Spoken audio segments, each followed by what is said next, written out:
If you're new here, my name is Hala and I live up in the mountains, mostly solo while my husband's working 1,000 miles away. He's gone for weeks at a time, which means that I'm the only one taking care of our kids and everything else that we have on this mountain homestead. When we first started this lifestyle, I was a complete wreck. I cried constantly. I couldn't see the light at the end of the tunnel ever. I was just in a dark hole that I never felt like I was going to be able to get out of. I didn't want to accept this as our life. I just wanted it to be over. But the reality was that I just didn't have a choice. We had to make this change because we were really struggling financially. We were at the point where we could barely pay our bills and our credit scores were tanking because we would have to have late payments until we could come up with money to make the payments. His job that he worked for 10 years just wasn't enough anymore. Being apart from my husband is one of the hardest things I've ever had to do.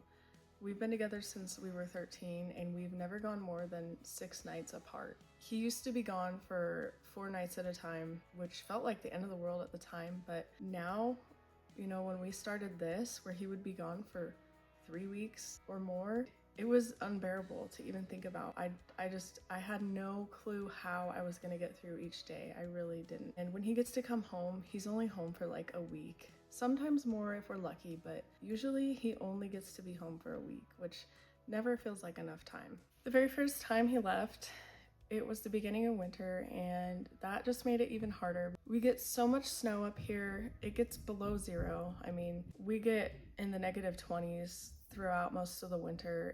It can be pretty miserable, and the dealing with all the snow and everything on my own is just, not something that I want to do at all. Our water froze the very first time that he left, and we had only been living in this new house for, I don't even think it had been 2 full weeks. He left on December 1st, and we moved in a couple days before Thanksgiving, so it was really just like he moved in and then he basically had to move out again. Luckily, I was able to get the water going on my own within a day, but that required me to climb under the house. I do not like climbing into small spaces like that, but you gotta do what you gotta do. We also didn't have any firewood, so I had to turn to my neighbors to help with that because I didn't have a truck because my husband took the truck and I didn't have a chainsaw at the time that I could run. So thank goodness I have. There's been so many times where I just wanted to curl up and cry, and I've definitely cried a lot, but the realization that my kids need me and they need me to be strong really kind of was like a turning point for me in how I was gonna view this whole thing and how I was going to move forward. They really needed me to be steady, even when I didn't feel that way. I didn't want them to feel unsafe or worried or sad at any point. I wanted them to know that everything was okay. So at that point in time, I realized I had to do whatever it took to keep myself in a good place mentally to keep the home a happy place for them. I've always, tried my hardest to make healthy homemade lunches every day or make things from scratch. And, I consider myself a crunchy mom. We don't do a lot of things, that have chemicals, and, we try to avoid as much toxic stuff as we can. But with that being said, I had to realize that sometimes it's okay if we have to feed our kids chicken nuggets and fries for dinner. Having them fed is better than not feeding them at all because you just can't handle the stress and the demand of making a healthy, well-balanced meal. If I'm feeding them healthy most of the time, it's not gonna hurt them for me to feed them some junk food once in a while just to get them fed. It was hard for me. I really felt serious guilt for not taking care of them the way that I really wanted to. And I really had to learn to let that go because, like I said, some things are not worth being upset over. And that was just one of those things, So now I'm a little bit more relaxed. And if we have to eat chicken nuggets one night or macaroni and cheese, the kids are still getting fed, and that's truly all that matters. There's some small habits that I formed or changed that have really helped me. One of those things was just being grateful and practicing gratitude and just really being grateful for the roof over our heads, for having a fire to keep us warm. A lot of things have gone wrong since my husband has left, and it's just a normal part of life. Especially living on the mountain where we live, there are so many things that can go wrong. You just have to accept it. Every once in a while, something is definitely gonna go wrong. You have to look for the things that are going right and just point them out and just think about them more often and just be like, I'm grateful that this went the way that it did. And, you know, I'm glad that we have this or we have that. There's just so many things to be grateful for, even the small things. And a lot of people have a hard time with that. And I have always had a hard time with that. I've always been a negative person, and I really had to try to train myself into being more positive and just looking at the bright side of things. And it really does help your mental state and your attitude so much if you can just be positive and be grateful for those things that you do have. A thing that goes along with that kind of is celebrating small wins. For us, it was making it to the bus stop on time. That was something to celebrate, something to, be happy about. Getting some firewood split and stacked for us, again, is something to celebrate. We did it, we got the job done. Let's be happy about it, let's celebrate that. Getting some snow shoveled or plowed, fixing the frozen water, just small things to celebrate. Every little thing that I could possibly find to celebrate, I was celebrating, because in a dark time that like the one that I was in, it can be so hard to just be happy and positive, and you really have to train yourself to just start celebrating those wins, because again, it will change your mindset so much when you can shift your focus to the bright side of things. Another thing that has helped me a lot is creating a new routine. When my husband's home, our routine is totally different. I started a whole new routine when he left, because if I were to try to have the same routine that we had when he was home, it would just make me more sad. It would make me miss him more. I couldn't think about anything else other than how bad I wanted him to come home and how bad I didn't want to do what we were doing. So creating a new routine, and in that routine, taking care of myself and making time for myself was a huge priority. For example, I started waking up at 4:30 every morning, which I know that sounds really early. And when I first started doing it, the thought of it, I was just like, I'm so exhausted. I can't bear the thought of waking up at 4:30 every morning. But I started doing it, and I was fine, and I wasn't overly tired. The first couple times it was kind of hard to get myself out of bed. I think the first couple days I got up at like 4:50 one day or 4:45 one day. I created a habit of getting up at 4:30, and now I look forward to it every day, and it just gives me some time to think about things and to drink my coffee in peace without the kids. I love them dearly, but if you're a mom, especially of two young kids that are close together in age, you know how hard it is to get quiet time and even just relax and have peace and quiet.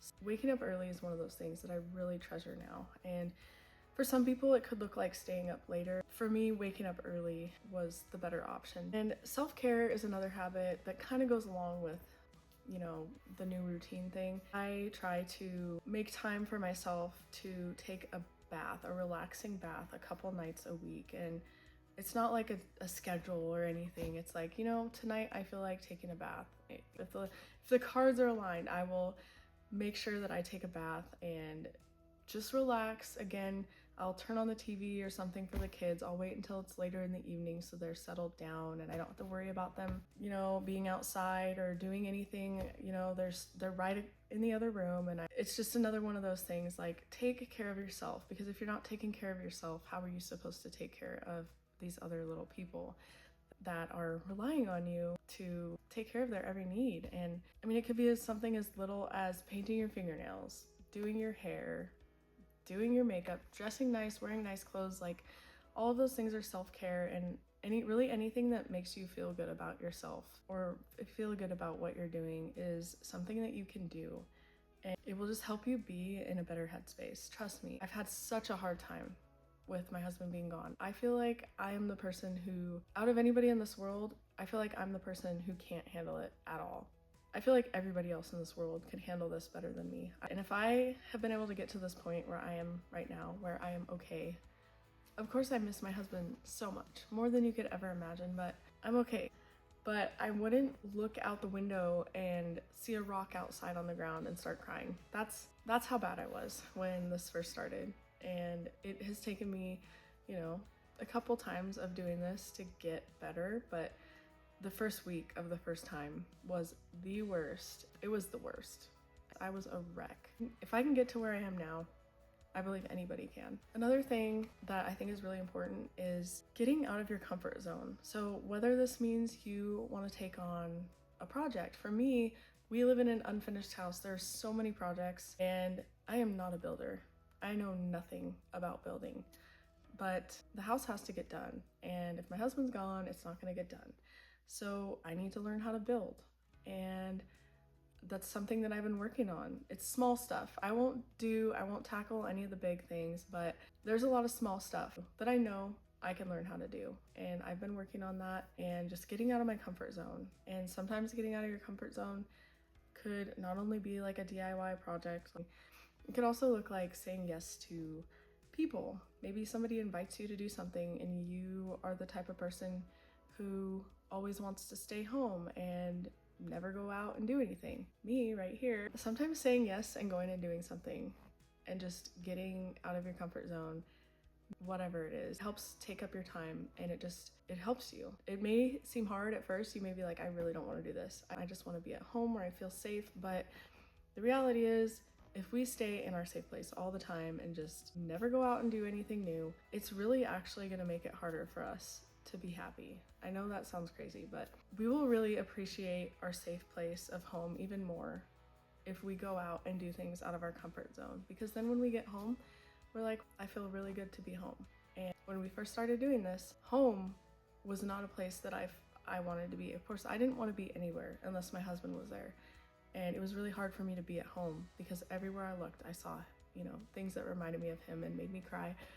When we learn how to fall in love with our safe place all over again because we're going out of our comfort zone, it makes us feel so much better when we do get to be here. So I hope that makes sense.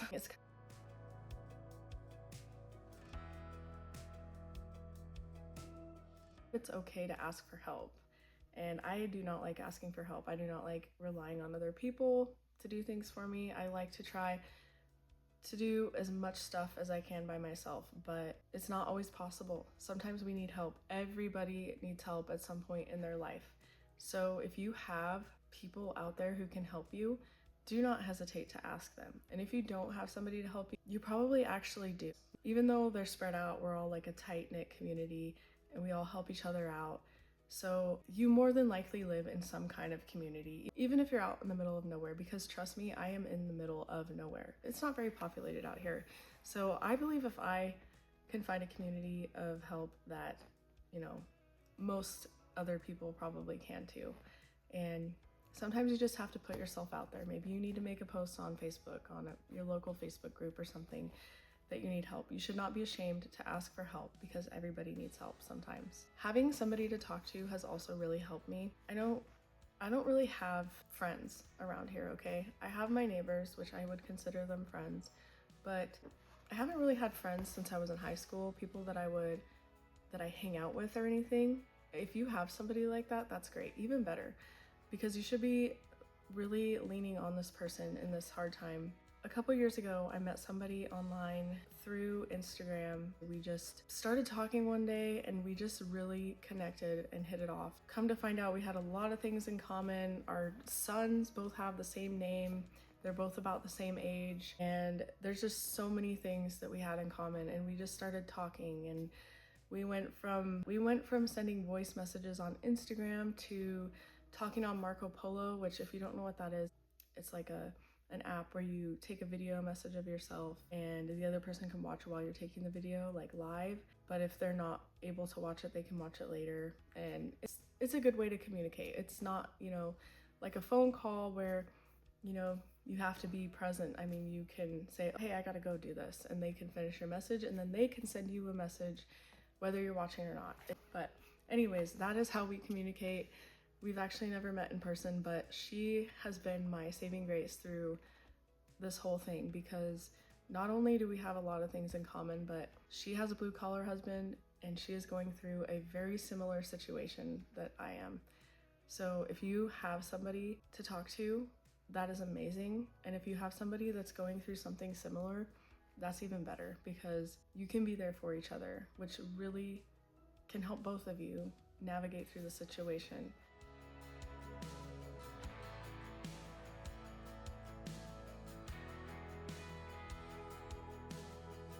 She's helped me find a clear path for strengthening my faith. I feel like I have been able to strengthen my relationship with the Lord, and that has helped me a lot as well with just finding peace in this whole situation.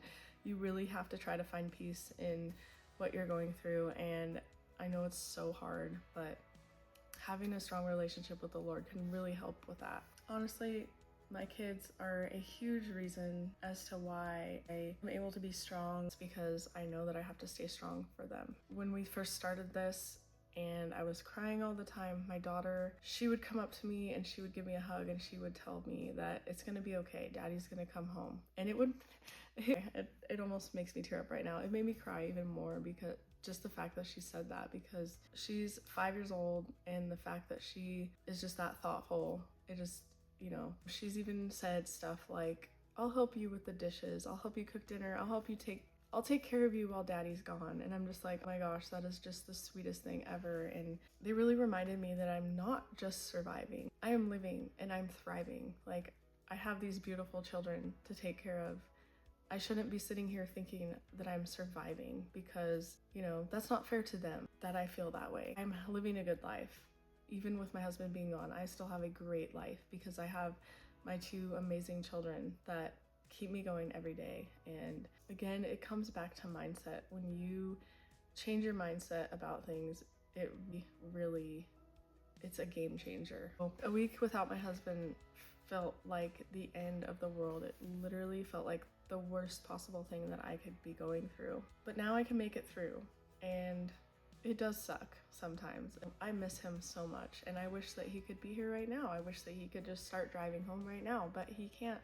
It's not an option. And, tonight I'm going to cook dinner for my kids. I'm gonna tuck them in and read them books, and I'm going to sleep well and wake up tomorrow and start a new day. I've learned I can do hard things. We can all do hard things. If you're in a similar season, just hear me. You are not alone. You can get through this. I know it feels like you can't. Trust me, I have been there. When you're in that mindset, it is impossible not to feel that way. But trust me, if I can change and get through this, anybody can do it. When you change your mindset, try to stay busy with things that actually bring you joy. Lean on support, and just remember to be thankful for what you do have. It will bring you so much peace. You're stronger than you think, and you're doing an amazing job, whether you believe so or not. If this video resonated with you, please make sure to like and subscribe. And if you're going through a similar season, leave me a comment. I'd love to connect with you, because you do not have to go through this alone.